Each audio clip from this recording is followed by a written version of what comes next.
Muy buenas tardes, gracias a todos por acompañarnos en este nuevo capítulo de Momento Pro Dynamics con un amigo de la casa, compañero de lucha, si se quiere, ¿verdad? Aunque esa frase es medio sospechosita ya, ¿verdad? Pero sí una persona muy comprometida con sus ideales, muy coherente con ellos, con mucha trayectoria, como es Víctor Pavón, un defensor también de todos los principios, valores que defiende nuestra fundación, socio de nuestra fundación. Así que hablar de defensa de la familia, la propiedad privada, la economía libre de mercado, la representación parlamentaria, si se quiere, o a través de los partidos políticos en el ejercicio de la democracia, una ciudadanía responsable. Todos esos son conceptos que él los tiene internalizados hace años. Nos conocemos ya hace unos cuantos años, doctor. Y en ese tiempo, la verdad, que la coherencia que ha mantenido Víctor Pavón creo que es bastante destacable. Y ya se ha ganado también un espacio hasta en los medios de comunicación. Tiene una figura bastante trabajada, produce contenido de manera regular, así que creo que es una de las personalidades influyentes en nuestra sociedad en este momento. En temas que tienen que ver con, no solamente con economía, tienen que ver también con filosofía política, tiene que ver hasta con antropología, la concepción y la cosmovisión de las cosas en un mundo en permanente devenir, pero dentro del cual uno tiene también que aferrarse en ciertos fundamentos para no ser arrastrado, ¿verdad? Y en ese sentido, doctor, bueno, bienvenido a este espacio, a esta oportunidad. Muchas gracias por tu tiempo una vez más. Y tal vez empecemos siendo un poco un paneo de la situación coyuntural de la economía en Paraguay como país que tiene notas positivas en ciertos temas, tiene unos déficits en otros, pero después de eso, tal vez si le damos un poco un alcance a nivel ya internacional con todo lo que está pasando incluso a nivel geopolítico en estos momentos. Doctor, ¿qué estás viendo en cuanto a la economía nacional en este primer trimestre del año? Eh, ¿Se prevé otra vez un comportamiento relativamente bueno? Incluso a nivel de estudios del Banco Mundial que estuve repasando en estas semanas, eh, la expectativa de crecimiento de Paraguay sigue siendo la mayor a nivel sudamericano, a excepción de Surinam, que tiene este tema del petróleo y todo eso como un boom. Bueno, entonces se escapa un poco a todo lo que es algo más, digamos, anclado en una estructura no tan concentrada. Dentro de eso, nuestro país sigue transitando con un ritmo de crecimiento interesante. Efectivamente, gracias, mi apreciado Blas, presidente de Prodinami. Es un gusto estar compartiendo contigo, con toda la audiencia. También a Nicolás, por supuesto, de UCSI. Mis saludos. Paraguay llegó a consolidar instituciones políticas y económicas que le han servido de fundamento para lograr varias cosas que en otros países se están pretendiendo lograr o obviamente también lo han logrado. Pero Paraguay tiene la característica de haber transitado de la dictadura a lo que se llama un régimen de mayor libertades políticas, civiles e incluso económicas, sin ningún tipo de hechos violentos que de alguna manera podrían haber acarreado problemas de muertes, etcétera. Digamos que tuvimos una transición pacífica, excepto algunos acontecimientos, por supuesto, pero incluso económicamente nosotros hemos hecho un salto importante. Por ejemplo, citemos, por dar un ejemplo, la estabilidad que hemos logrado en cuanto se refiere a la independencia del Banco Central. Eso, por ejemplo, es una nota por el cual los paraguayos tenemos que sentirnos orgullosos, por decirlo así.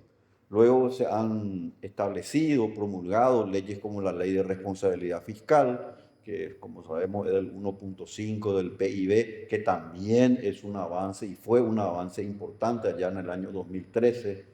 Y luego se fue comprendiendo, luego que Paraguay tenía que hacer varias reformas, que ciertamente no las hemos hecho todavía en la magnitud y la necesidad que requeriría la economía, Pero pensemos, por ejemplo, que Paraguay avanzó indiscutiblemente en ciertas áreas, como por ejemplo todo el avance tecnológico del área de celulares, por ejemplo, donde hay segmentos tecnológicos que prácticamente ya han desaparecido, como la famosa línea baja, que ya no existe. Y hoy compiten muchas empresas el área, por ejemplo, relacionado a la hidrovía Paraguay-Paraná, consolidó acá instituciones navieras, pero extraordinarias, donde gran parte del capital que venía también, por supuesto también de Argentina, huyendo, digamos, de políticas estatistas, vinieron al Paraguay y obviamente están con la bandera paraguaya.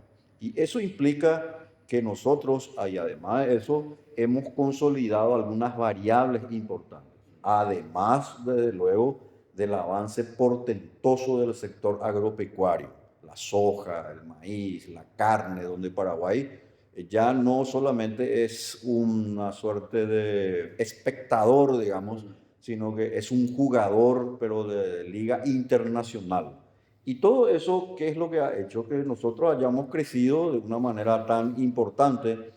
Que hoy nuestro Producto Interno Bruto es prácticamente de 55.000 millones de dólares, la inversión per cápita o la renta per cápita sea mayor a 6.000 dólares, cuando antes ni siquiera llegábamos a 1.500. Y esto implica necesariamente un mejoramiento en las condiciones de vida. Nosotros hemos avanzado en muchos aspectos, pero yo suelo decir algo, Blas, y ahí quiero terminar esta parte, que Paraguay es como un vehículo que puede funcionar tranquilamente con caja sexta, pero andamos siempre en tercera y a veces en cuarta. Pero ocurre que en la ruta, andando en tercera o en cuarta, no es suficiente. Probablemente se puede sobrecalentar el motor, vamos a consumir más combustible, por decirlo así. ¿Qué tenemos que hacer entonces? Tenemos que aprovechar lo que hoy el mundo de alguna manera le está diciendo a los países como Paraguay, que lograron estabilidad monetaria y sostenibilidad fiscal, que por supuesto también están en entredicho por esta cuestión de las vialeras y las farmacéuticas, pero creo yo se va a corregir. Pero eso nosotros no podemos dejar de lado en cuanto a iniciar este proceso de reformas. Por ejemplo, la reforma del sistema de jubilaciones se llegó a hacer la superintendencia que nunca se había hecho. Se hizo la reforma de alguna manera relacionada al tema del déficit fiscal con la ley de responsabilidad fiscal. Ahora se está volviendo a la ley de responsabilidad fiscal y eso emite señales muy positivas. Las inversiones brasileñas que vienen al Paraguay en casi 400 empresas que están viniendo del Brasil es por una sencilla razón. Nosotros aquí en el Paraguay, por lo visto, y es algo que muchas veces nosotros los paraguayos tenemos que tener un poco cierta autoestima, porque yo creo que hay demasiada gente que tiene una suerte de pesimismo derrotista. Por supuesto que hay muchas cosas por mejorar, pero nosotros no podemos negar que Paraguay es también un imán atractivo de inversiones. Pero eso no es suficiente. Tenemos que nosotros como paraguayos empezar a hacer reformas mucho más profundas. Por ejemplo, yo celebré y apoyé constantemente el proyecto del Poder Ejecutivo en cuanto se refiere a la ley precisamente de las cajas fiscales. Pero lamentablemente por estas contingencias políticas eso no pudo prosperar como debería haber sido y quedó allí cuando que en realidad ese problema no se va a zanjar porque nuevamente este año vamos a tener ese déficit de más de 400 millones de dólares. Eso se tiene que resolver si es posible ya el año que viene, porque no se puede presentar dos veces el mismo proyecto en el mismo año. De manera que ese es un tema pendiente. Y el otro tema que yo creo que también tenemos que avanzar es una reformulación en la ley de responsabilidad fiscal para que nosotros tengamos déficit cero. Y el ejemplo que yo creo que se está dando hoy en el mundo es justamente en Argentina. El presidente Javier Milei demostró que se puede tener déficit cero. O sea, ese 1.5 es muy bueno, sin duda alguna, pero si nosotros analizamos bien, un déficit significa que se gasta más de lo que se recauda. Entonces el déficit debería ser cero. Bueno, esos son temas importantes. Y el otro tema que yo personalmente creo abogar mucho es que tenemos que iniciar un proceso de la reforma del sector energético.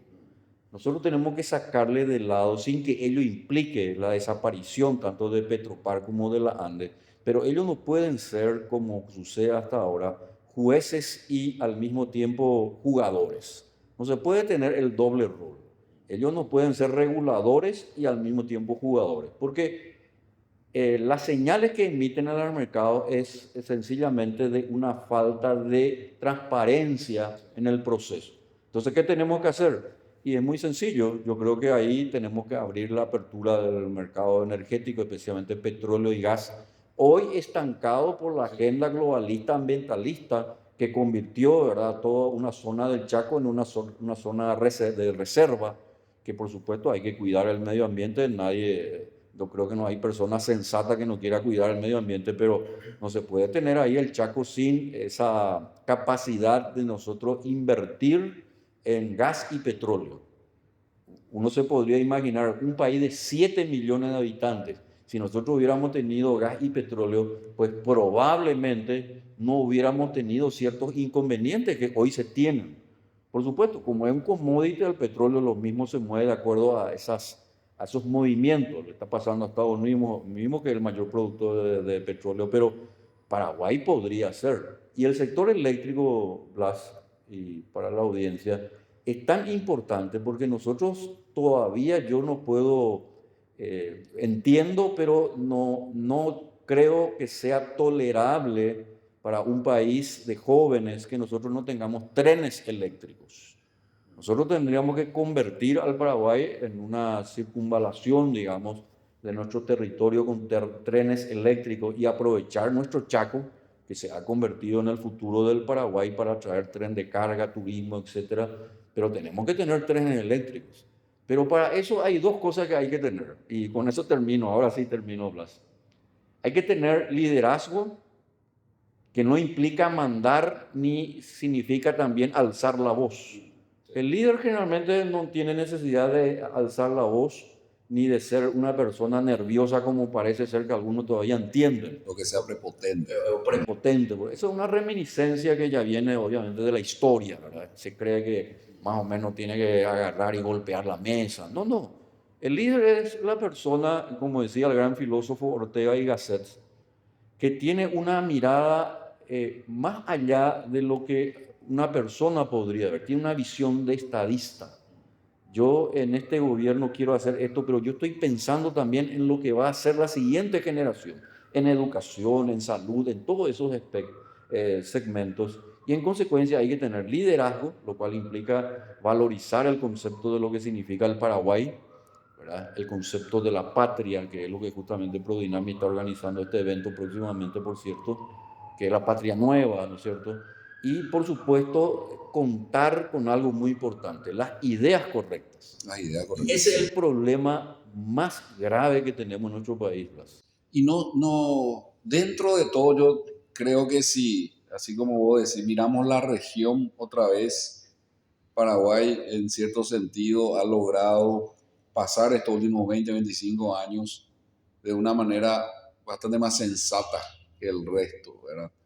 A pesar de todo lo que nos quieran endilgar, que somos lentos, que no reclamamos esto, no reclamamos lo otro, yo creo que al final, si uno mira estos 20, 25 años de evolución económica, social, política también en Paraguay, saliendo de una de las dictaduras más largas de Sudamérica, porque históricamente también uno ve en países que tuvieron ese tipo de regímenes que cuando cae el régimen autoritario hay como un vacío de poder, hay una época de inestabilidad grande, entonces dentro de todo nosotros logramos mantener, como vos dijiste, un diálogo interior, un diálogo, digamos, intersectorial que permitió sacar a nuestro país desde una dictadura a una democracia funcional, ¿verdad? Donde libertades de expresión, libertades económicas están relativamente bien preservadas. Eh, y yendo a eso justamente del poder de las ideas y uniéndolo un poco a eso que vos hablabas del potencial del Chaco y qué sé yo, ¿hasta qué punto llega el poder de las ideas cuando en Bolivia, que es productor de petróleo, ahora hay escasez de petróleo? Totalmente.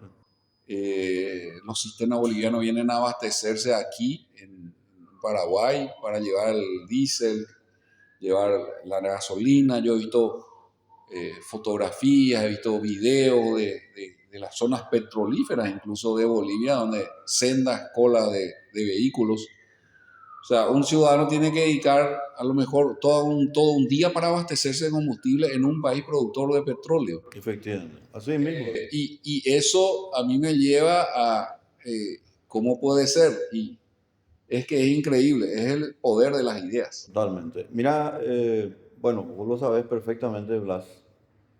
Ocurre que más que los partidos políticos, más que unas elecciones, más que cualquier cosa, para un país las ideas son claves. Ahora, la pregunta es qué tipo de ideas. Y las únicas ideas correctas que han valorizado al ser humano, a la familia, le han colocado en el sitial que se merece, porque el ser humano es digno, debe vivir en un ambiente de paz, de cooperación, son las ideas llamadas de la libertad. Sí. Respetar a la persona, respetar sus decisiones, respetar su propiedad. Si nosotros hiciéramos y pusiéramos en práctica solamente el 5% de la idea de la libertad del Paraguay, se va a convertir en un faro de libertad, que yo alguna vez denominé como la Suiza de América, porque Paraguay tiene una ventaja, digamos, somos un país muy pequeño, 7 millones de habitantes, ciertamente no tenemos salida al mar, pero de alguna manera, y gracias a las buenas relaciones que tenemos con Argentina y con Uruguay, nosotros hemos conseguido, y Brasil mismo, tenemos puertos para salir, con ventajas comparativas y competitivas que ningún país tiene. Pero para ello, nosotros ahora tenemos que pensar en hacer unas reformas que ya no son suficientes con la que hemos venido haciendo. Sí. Está muy bien y hay que consolidar la estabilidad monetaria, el tema de mantener la inflación por debajo del 4%, si es posible no debería haber inflación. Tenemos que bajar nuestro déficit fiscal, pero no es suficiente. Tenemos que hacer un cambio tan importante que yo creo personalmente eso se puede hacer ya sin necesidad de cambiar la Constitución Nacional. Sí. El primer cambio que yo, por ejemplo, haría es, por ejemplo, ahora mismo, todas las construcciones demanden, ¿verdad? Cal, ladrillo, teja, todo lo que implica construcción, por un monto de no más de 800, 800 millones de dólares, tengan una exención fiscal del IVA. Todos, todas las empresas. Y eso va a ser un beneficio para muchas personas y empresas. Y obviamente yo creo también, y estoy persuadido, que este año, si fuera posible, debería derogarse el impuesto a la renta personal. Eso va a ser un ejemplo mundial. Nosotros vamos a ser un faro de libertad en el mundo. Un país sin impuesto a la renta personal y con un IVA al 5%.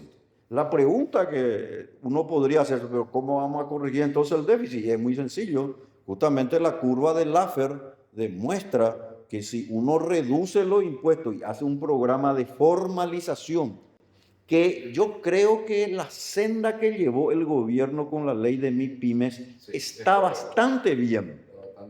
Está bastante bien. Es decir, reducir los costos, exonerarles la patente comercial, etcétera, está bien. Incluso darle 3 años de exoneración. Y en lugar de aplicarle multas, se le aplica formación a los pequeños y medianos. Eso, por ejemplo, es muy interesante y poco citado. Pero acá en Paraguay se está haciendo. Pero yo iría todavía más. Ojalá que escale, ¿verdad? Que Y que no sea justamente una ley como que episódica, por decir así. Efectivamente, que no sea solamente el resultado de un momento determinado, sino que sea una política ya determinada que trascienda al gobierno. Porque nosotros sabemos, Blas, que por ejemplo, hay muchas personas aquí en el Paraguay que tienen lo que se llama un alma de esclavos. El esclavo quiere trabajar sin que se le respete su dignidad y su propiedad. Y quieren aumentar los impuestos. Yo personalmente creo que tenemos que disminuir los impuestos y quedarnos con uno solo. Pero más allá de esta cuestión, por supuesto que para algunos podría ser una utopía, en realidad el presidente de la República, por ejemplo, dijo, con la presión que venía de muchos grupos, e incluso de un exministro de Hacienda que escribió un libro sobre eso y que como él escribió, todo el mundo le hizo caso. Entonces dijo, hay que subir los impuestos porque no podemos ya seguir con los programas sociales, etcétera, etcétera. Y el presidente sale y dice, primero el ministro de Economía, el anterior, y luego el actual presidente de la República dice, nosotros no vamos a subir los impuestos. Sin embargo, también el mismo presidente dice, habría que ver, en mi gobierno no vamos a aumentar los impuestos, pero probablemente en otros gobiernos se tenga que tocar la alícuota del porcentaje de impuestos. ¿Qué quiere decir esto? Que en la cuestión de las ideas no basta con decir que yo no voy a tocar impuestos. Uno tiene que estar tan seguro. Yo abogo durante toda mi vida, y aunque no tenga nada de incidencia en las políticas públicas, al menos voy a hacer podcasts, así como estás haciendo, vamos a escribir, vamos a hacer charlas, vamos a hacer programas de radio, televisión, para que nunca en el Paraguay se suban los impuestos. Al contrario, tenemos que bajar todos los impuestos. Eso me gusta, doctor. Yo creo que realmente la gente tiene que entender que un centavo que le doy al Estado es un centavo que se sustrae a mi arbitrio, a mi autonomía, a mi libertad. Me hace recordar una frase de Milton Friedman cuando dijo, en todo momento y en cualquier lugar, bajar los impuestos siempre está bien. Siempre está bien. Yo también creo que hay una cuestión, como vos dijiste, instalada, casi como un mantra, de que la presión fiscal es baja. No sé qué. Para mí la presión fiscal tiene que ser la adecuada. Pero en el segundo bloque, con el querido doctor Víctor Pavón, seguimos hablando de estos temas. El alcance, el límite de la libertad, en este caso económica, personal, individual, y el rol del Estado también en esa relación ciudadano-poder político.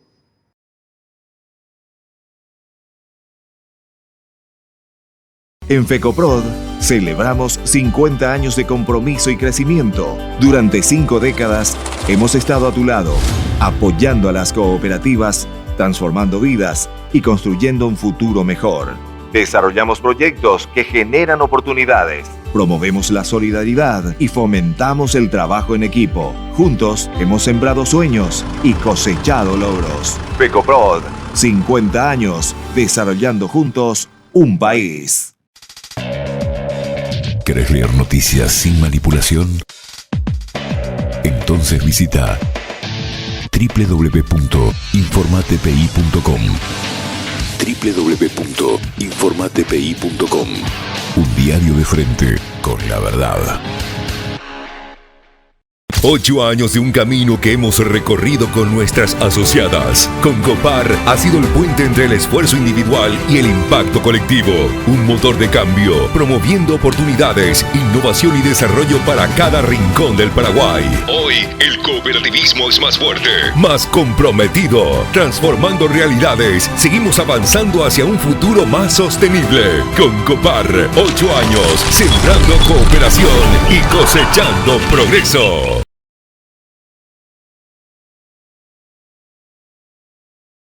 Volvemos en este segundo bloque de este momento Prodynamics con el querido Víctor Pavón. Hay tantos temas que podemos hablar como un libro abierto, una enciclopedia. Pero bueno, transicionando un poco ya a temas de actualidad dentro de esto, hablábamos del imperio de las ideas y de cómo eso determina la realidad concreta. Muchas veces hablamos, no, eso es pura teoría, queriendo descalificar ese nivel de pensamiento, diciendo, no, a mí no me afecta. Y una constatación práctica de que eso no es así es justamente mirando el vecindario. Como vos decías, 400, creo que 450 empresas brasileñas se instalaron en Paraguay el año pasado, solamente en un año. Más de 40.000, si mal no recuerdo, 40 a 45.000 ciudadanos extranjeros pidieron su radicación, fue el récord histórico. Y eso tiene causas, tiene fundamentos, tanto por el que recibe, que es atractivo, como aquel que decide, digamos, cambiar de país buscando mejores oportunidades. Yo no creo que nadie quiera abandonar su país vamos a decir, por causas baladíes. Tiene que haber unas causas muy fuertes, muy sólidas. En ese sentido, esto que hablábamos también de la carga impositiva, la carga tributaria, yo creo que tenemos que ser conscientes de eso. En la medida que le demos más recursos al Estado, nosotros vemos nuestra libertad acotada. Claro que hay una transacción entre individuo y sociedad, justamente por vivir en sociedad, que se tiene que dar, pero eso tiene que tener el límite, digamos, razonable y estrictamente, digamos, justificado. ¿Por qué? Porque si el Estado como tal no está cumpliendo funciones fundamentales, ¿cómo es posible que quiera incrementar su campo de acción? O sea, una empresa privada, si vos tenés, por decir así, una gerencia que no está cumpliendo su rol fundamental, difícilmente le vas a dar más presupuesto. Efectivamente. Pero en el caso del Estado ocurre un poco diferente. Y vos decías, sí, está bien, que se tenga que subir los impuestos, alguien plantea, pero ¿para pagar qué? ¿Cuál es el sentido de tener un Estado cada vez más grande? Un Estado cada vez más grande quiere decir un ciudadano cada vez más chico. Totalmente. Ahí viene un tema interesantísimo, Blas, que tiene que ver con las ideas. La respuesta que le ha dado el liberalismo clásico en cuanto se refiere a la existencia del Estado es para preservar la seguridad Del ciudadano. del ciudadano. No del Estado. Y la Constitución se hizo exclusivamente para defendernos a los individuos del propio gobierno, cualquiera sea, del Estado en este caso, la organización política jurídica. Más allá de eso, en todo momento siempre fue un problema que el Estado empiece a crecer. Históricamente, y de acuerdo a lo que iban diciendo John Locke y otros grandes pensadores, contener la apetencia del Estado es muy difícil porque tiene en su característica el deseo de expresarse con cada vez más intervención dentro de la sociedad.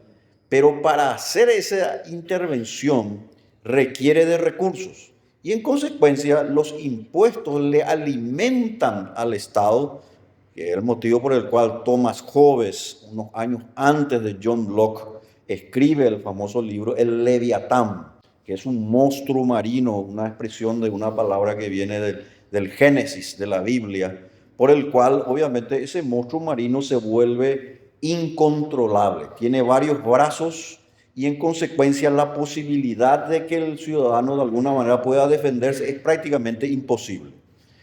Bueno, nosotros en el estadio de civilización en el que estamos, sin duda alguna, el liberalismo clásico es nuestro ideal. Un gobierno muy limitado, obviamente donde los impuestos sean bajos y obviamente donde haya una decisión de que los tres poderes del Estado de alguna manera puedan controlarse mutuamente. Esa es la tesis del liberalismo clásico. Sin embargo, nosotros no tenemos que desechar la idea de que permanentemente el Estado va a crecer. Por eso que hay gente que quiere que aumenten los impuestos. Cuando la gente quiere aumentar los impuestos, lo que está diciendo es que en realidad él no quiere ser libre, sino que quiere en realidad pagar más porque en su mentalidad, que probablemente sea neo-keynesiana en términos económicos, estatista, socialista, crea que de esa manera se va a redistribuir la riqueza. Y la realidad es que históricamente la redención del pobre para que la persona pueda salir de su estado de calamidad, de desempleo, el único redentor es el capital. La inversión no tiene sustitutos. Muy interesante eso. Vamos al caso específico de Paraguay. En la década de los 80 era el famoso boom de Itaipú, ¿verdad? Que era incluso reflejo, hasta si se quiere, de una ideología del Estado empresario y cosas de esas, ¿verdad? En Estados Unidos vos no tenés represas públicas, hidroeléctricas públicas, me animaría a decir prácticamente todas son privadas, ¿verdad? O de explotación o de gestión privada. Tampoco hay una ANDE. Cada territorio licita las líneas. Uno puede tener, yo he visto cooperativas que en Estados Unidos su negocio es hacer el tendido, ¿verdad? La provisión de la red eléctrica. Acá en el Chaco tenemos cooperativas que hacen lo mismo. Pero yendo un poco a eso, todo lo que está ahí detrás de la concepción de que el Estado de por sí es un gran generador, si se quiere, de bienestar. Yo creo que en el caso del Paraguay justamente se ve la importancia del capital y del sector privado en estos últimos 25 años, porque decía, en los años 80, si la teoría de que a través del gasto público se sacaba a la gente de la pobreza, con la plata que entró de Itaipú, que era incluso superior al PIB del país, lo que entró por Itaipú, por la inversión que se hizo en Itaipú, no deberíamos haber tenido, deberíamos haber observado una disminución de la pobreza en esa década. Y ocurrió absolutamente lo contrario, ¿verdad? Llegamos a tener hasta cerca del 60% de la población pobre en Paraguay, allá por fines de los 90. Y de ahí bajamos hasta el 16% que cerró en el 2025, coincidentemente con todo esto que vos decías también del despliegue del potencial agroganadero, todo lo que son las inversiones en la hidrovía. Porque a partir de Itaipú Yacyretá, que fue mucho más trabada esa inversión, no hubieron ya grandes programas de inversión pública así masivos. Y en ese contexto, el que toma, digamos, la posta del crecimiento del sector privado, y uno ve cómo cuando es el sector privado el que toma la posta del crecimiento, la pobreza disminuye. Totalmente. Eso está comprobado, Blas. Hoy en día ya no es solamente una cuestión teórica. Cuando los filósofos economistas políticos de la escuela austríaca, la escuela de Salamanca, la escuela austríaca, hablaban, por supuesto, de los espacios de libertad económica a través de la inversión, el capital, la seguridad. El mismo Adam Smith, ¿verdad?, que escribe su libro hace 250 años, La riqueza de las naciones, le da tres elementos: competencia, libre mercado y seguridad. Porque él veía en el año 1776, porque ya se había iniciado la gran revolución industrial, que los países crecían cuanto más libertad tenían y se protegía su propiedad.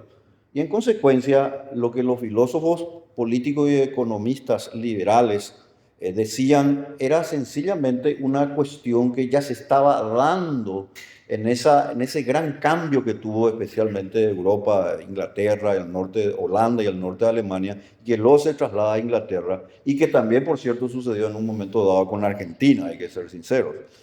Pero acá el tema de fondo, Blas, es que si nosotros no insistimos en las ideas de la libertad, en las ideas correctas, no vamos a poder evitar que los sectores estatistas de la izquierda sigan de alguna manera abonando en su deseo de agrandar el Estado.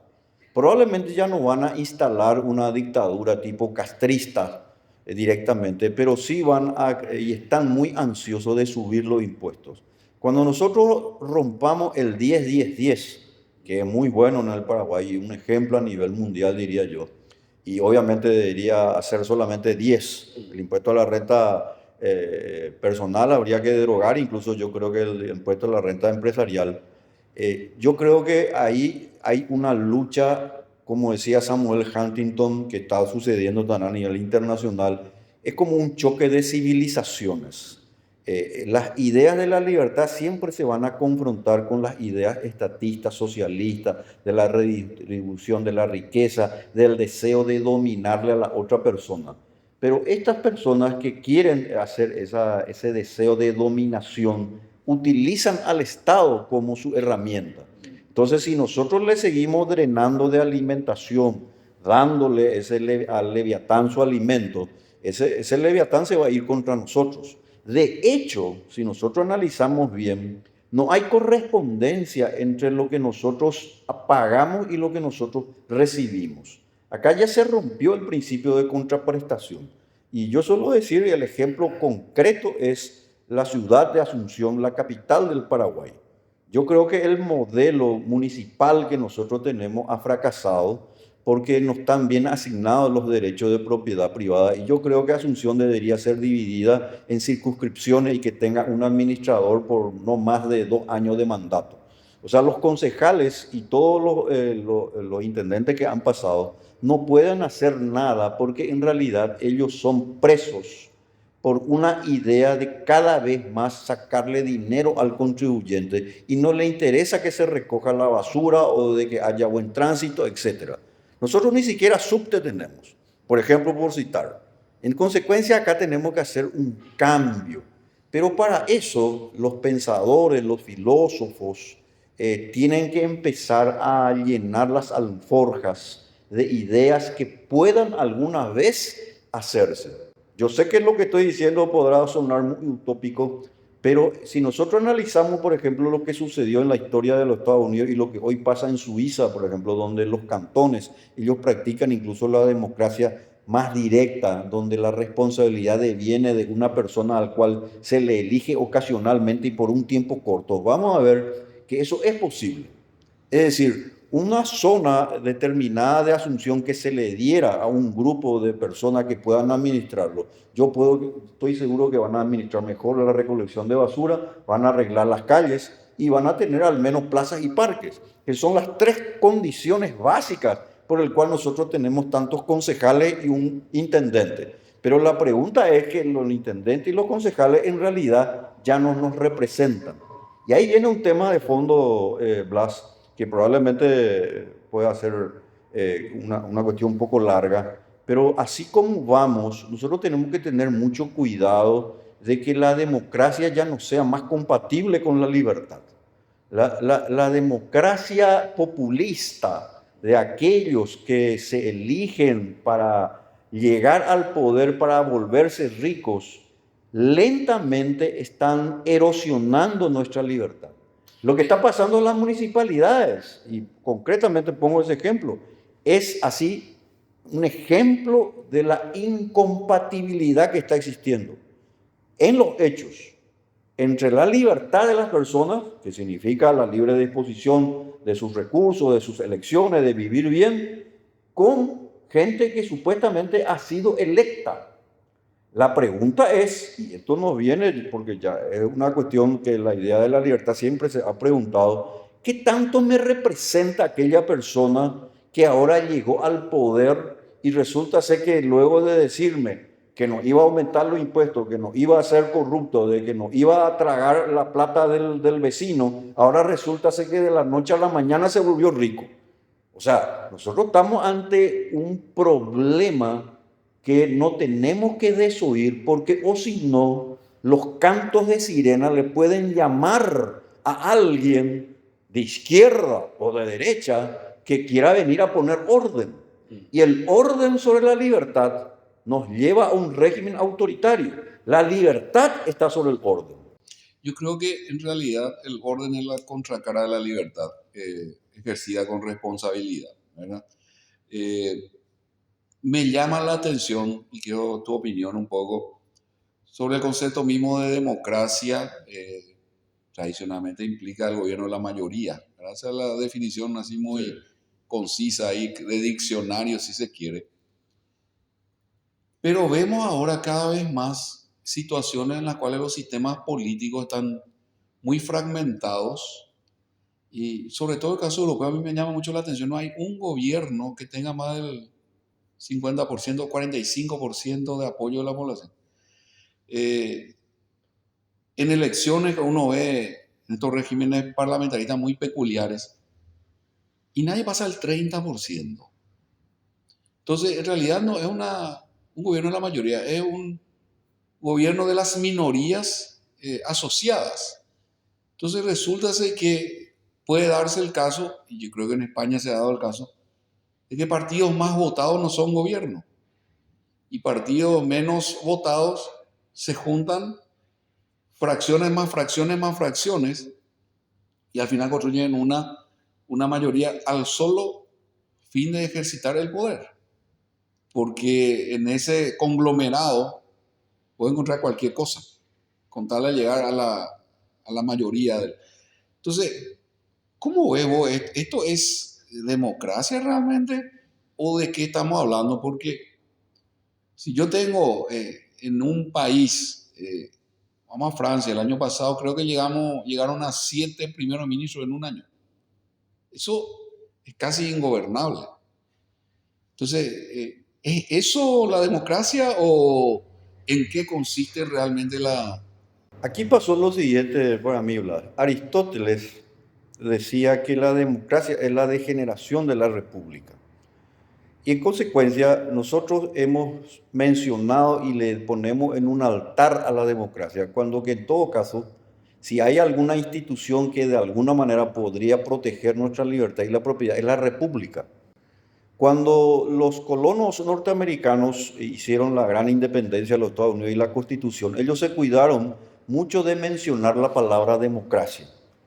En los papeles federalistas y antifederalistas, una gran discusión de alto nivel filosófico que hicieron los padres fundadores de esa gran nación norteamericana, ellos se cuidaron de no mencionar la palabra democracia porque ellos sabían que la democracia es una degeneración de la república. Para ellos el concepto era la república.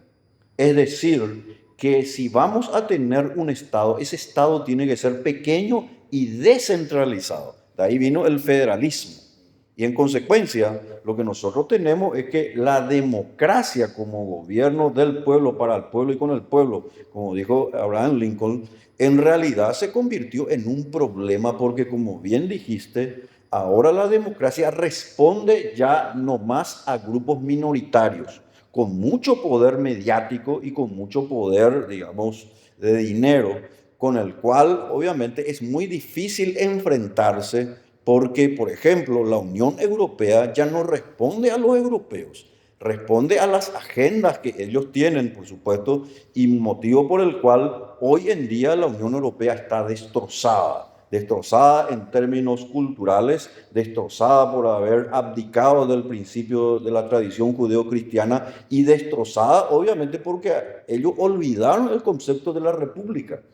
Alexis de Tocqueville, cuando escribe su libro La democracia en América, justamente él le pone el título a su libro, ese libro clásico Democracia en América, pero en realidad él pensó que el libro debería llamarse Libertad en América.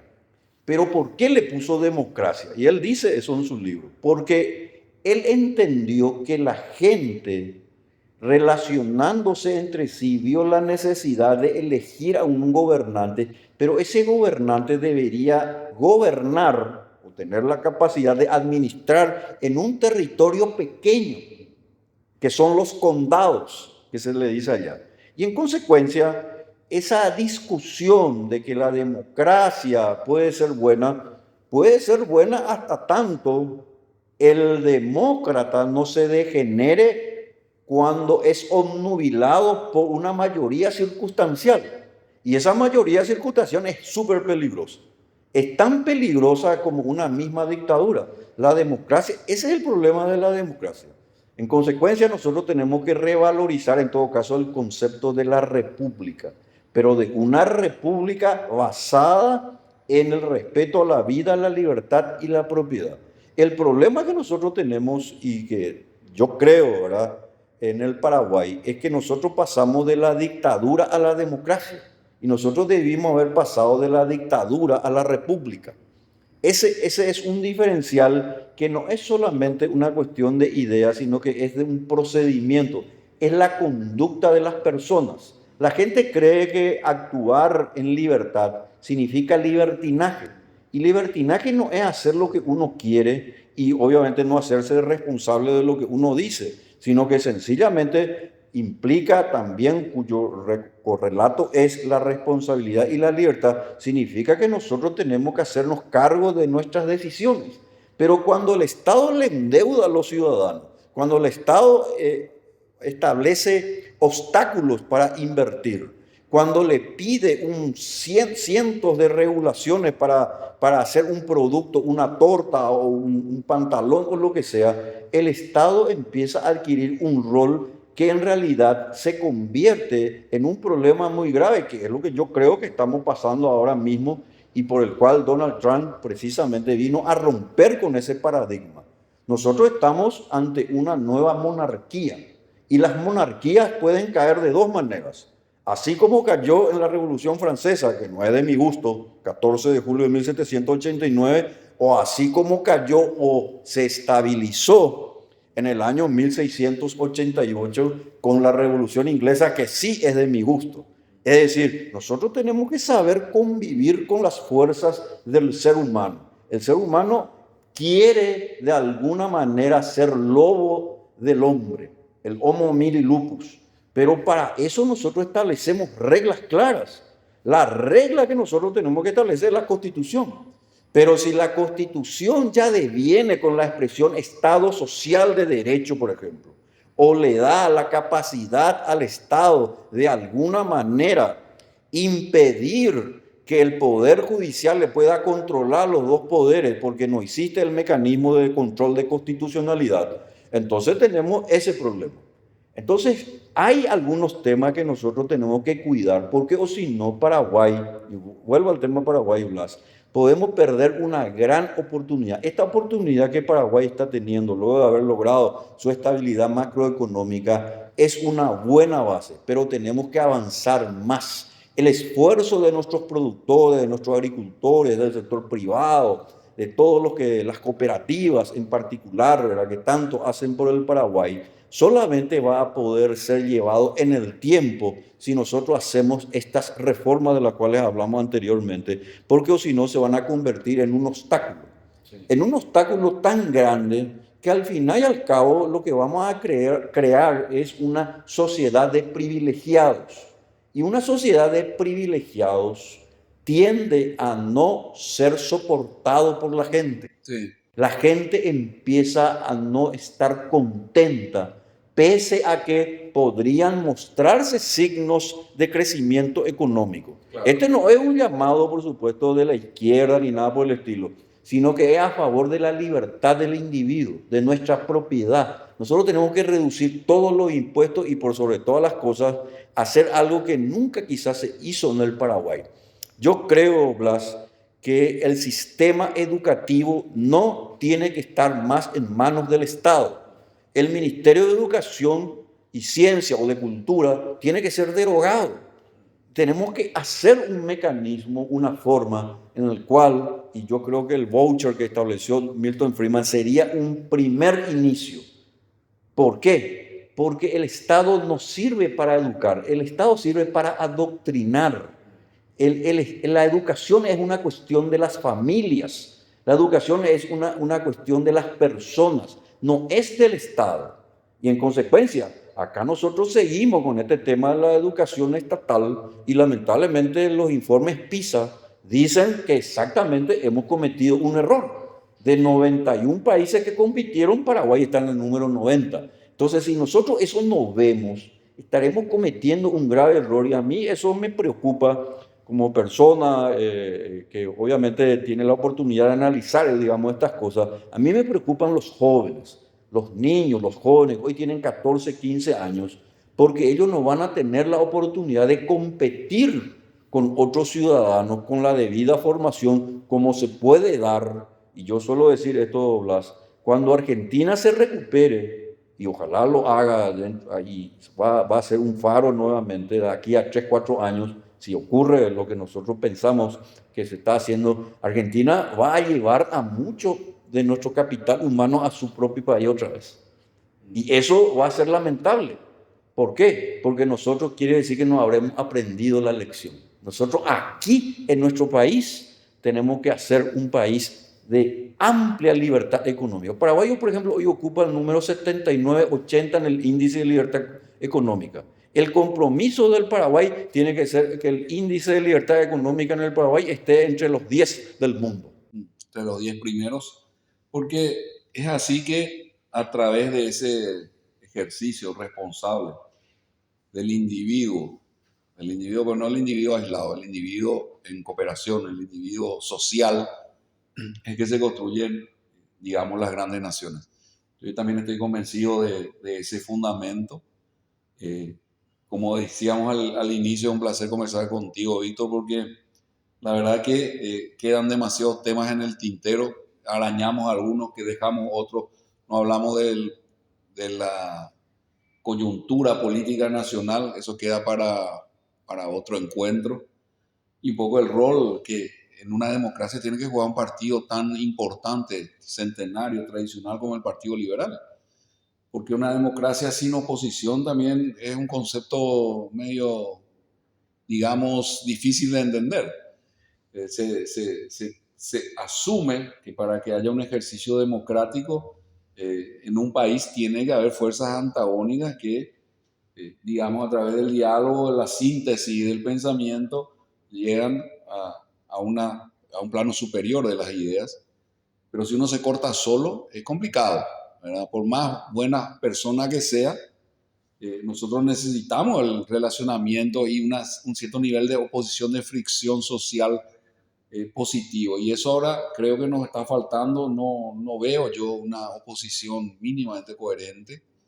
Entonces, es complicado, y aunque una sociedad, la formalidad del ejercicio del voto pueda cumplir los requisitos, digamos, de la lista, si uno no tiene una alternativa real, válida, creíble, etcétera, comprometida con una visión clara de las cosas, es complicado pensar también que tenemos una democracia madura.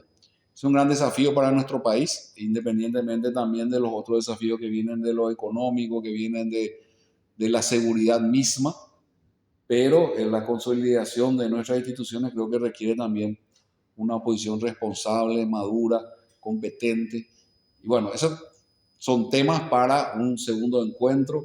Aquí con Víctor queremos analizar un poco toda la situación por la cual está atravesando la oposición en nuestro país, porque tiene que ser contrabalanceado siempre el ejercicio del poder. Así que quedamos para Con mucho gusto. una segunda visita aquí de nuestro querido Víctor. A ustedes también les agradecemos el haber estado acompañándonos en una nueva entrega de este espacio ProDynamis, y quedamos para la próxima entrega.